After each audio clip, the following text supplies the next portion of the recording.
হে জগতবাসী, আজ আমি শামীম আলী চিশতি আপনাদের সামনে একটি আলোচনা নিয়ে আসলাম। সেই আলোচনাটি হলো যে হরে কৃষ্ণ হরে কৃষ্ণ শব্দের অর্থ কী। আচ্ছা, এই হরে কৃষ্ণ যে বিষয়টা, এটা কিন্তু হিন্দু শাস্ত্র নিয়ে আমি আলোচনা করতেছি, আর বেশ কিছুদিন ধরে আমি ওই ধর্মটাকে নিয়ে আলোচনা করতেছি, কারণ আমি অনেক দিক দিয়ে আমাদের ধর্মের সাথে মিল পেয়েছি। আর এই মিল পেয়েছি বিদায় আপনাদের সাথে আমি আলোচনাগুলো করছি, যে আসলে আপনাদের এই আলোচনাগুলো কেমন লাগে।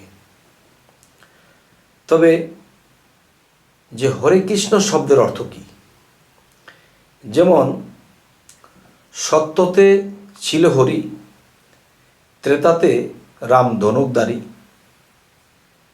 দাপরে কৃষ্ণ বংশীধারী, আর কলিতে গৌরাঙ্গ মহাপ্রভু। যাই হোক, এই শ্রেষ্ঠ মানব হিন্দু ধর্মের জন্য তারা শ্রেষ্ঠ মানব। আর আমাদের মুসলমান ধর্মে যদি যাই, তাহলে সেখানে খুঁজে পাই যে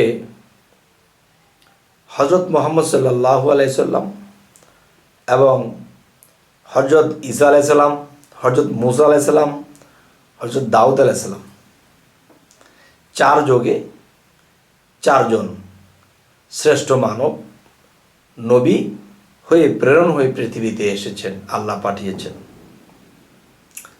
যাই হোক, সেখানেও যাব না। তো আজকের যে মূল বিষয়, সেটি হলো হরে কৃষ্ণ। এই নামটির অর্থ কী? এই নামটির অর্থ হলো যে হরি, যিনি আল্লাহ। আমাদের ভাষায় বলতেছি রব বলি, আল্লাহ বলি, বিভিন্ন নাম বলি, কিন্তু হরে শব্দের অর্থ হরে কে? আল্লাহ, যিনি সমস্ত সৃষ্টিকারী। আচ্ছা, সেই হরে আমাদের মধ্যে কে? আল্লাহ। আচ্ছা, হরে কৃষ্ণ। আচ্ছা, এখন আমরা কিন্তু তরিকতের লোকেরা বলে থাকি রাসূল আল্লাহ, আর দেখা যায় হিন্দু সম্প্রদায় বলে থাকে হরে কৃষ্ণ, আর আমরা বলি রাসূল আল্লাহ। তো রাসূলের সাথে আল্লাহর যোগ, হরের সাথে কৃষ্ণ যোগ।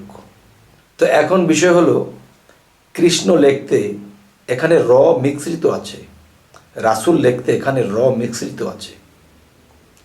আচ্ছা, তাহলে আজকের এই আলোচনাটি ছোট করেই করছি, যে আজকের আলোচনার মূল বিষয়টা কি? হরে কৃষ্ণ, আল্লাহ, রাসূল। আচ্ছা, তাহলে এই যে জিনিসটি, যে আমাদের ধর্মে আমরা এভাবে ডাকতেছি, তাদের ধর্মে তারা এভাবে ডাকতেছে। তবে আরও একটু কথা বলবো, সেটি হলো, দেখবেন যে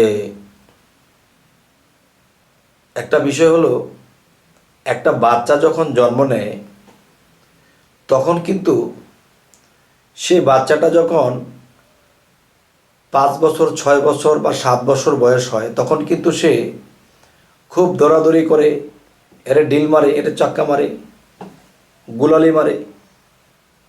আচ্ছা, তাই বলা হয়েছে যে ত্রেতাতে রাম ধনুকধারী। আচ্ছা, এরপরে যখন মানুষ বয়সের দাফর যুগের যে বয়সটা, সেই বয়সটা যখন একটা মানুষ সেই বয়সে আসে, তখন তার বয়স 21-22 বছর। তখন সে বাঁশি হাতে নেয়, পাগল করা বাঁশি বাজায়। ওরকম কারো যদি বাঁশির আওয়াজ যদি কারো কানে যায়, তখন কিন্তু সে আসে। তখন এই বাঁশিতে পাগল হয়ে কেউ আসে।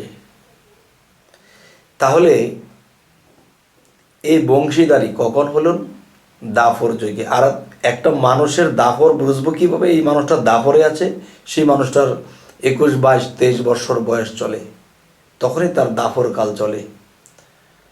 আচ্ছা, সত্যতে হরি, ত্রেতাতে রাম ধনুকধারী, দাফরে কৃষ্ণ বংশীদারি, এরপরে কলিতে বৃদ্ধ। তাহলে এই চার কাল শুধু সেই ধর্মেই নেই, আমাদের ধর্মেও আছে, অন্য নামে ব্যবহার করতে হয়। আচ্ছা, তো এখন যে কথাটি যে বুঝতে গেলে ওই ধর্ম এই ধর্ম একই বিষয়, আর না বুঝলে সব তানা নানা। তো এই জগতবাসী, আমাদের এই আলোচনা যদি আপনাদের ভালো লাগে তো অবশ্যই সাবস্ক্রাইব করুন, পরবর্তীতে যেন আপনাদেরকে ভালো কিছু আলোচনা উপহার দিতে পারি। তা আজ এই বলেই রাখবো। আল্লাহ হাফিজ।